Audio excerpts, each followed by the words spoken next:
name is Octavian Sopt and I work as a Senior Documentation Technician at the Rare Books Department at McGill University. And today we will show you how to create a storage box for fragile books.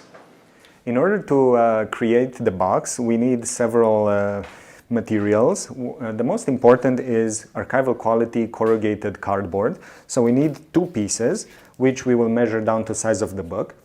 While corrugated cardboard is available commercially, you can also use other types of archival quality materials, like maybe thicker folders or something that is just sturdy. The purpose of the box is to create a sturdy container for, in order to preserve fragile books. Perfect. Yeah. Basically, you need to measure the width of the book and the depth in order to create the box. Now we measure the width of the book and it's 10.5 centimeters. We do a small little marking because here we will score the cardboard. Then the depth of the book, you can do it manually and it's advised to leave some extra wiggle room. And this would be 3.9 centimeters for this book. And you score again. Then you score the width again, 10.5.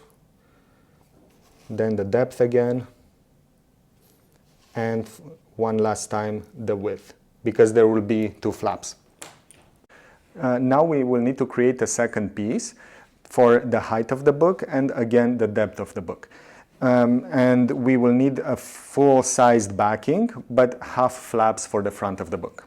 Now that we have the 2 parts, we will have to put them together using double-sided tape. Now we attach the second piece perpendicular to the first one. Be very careful, it has to match perfectly. There you go. And now you have pretty much a functional box. Now one last step would be to attach Velcro to the inside flap. Now you have to use the abrasive part of the Velcro on this flap as opposed to the other one, in case it will rub against the book as you open the box. So we want to prevent any potential damage.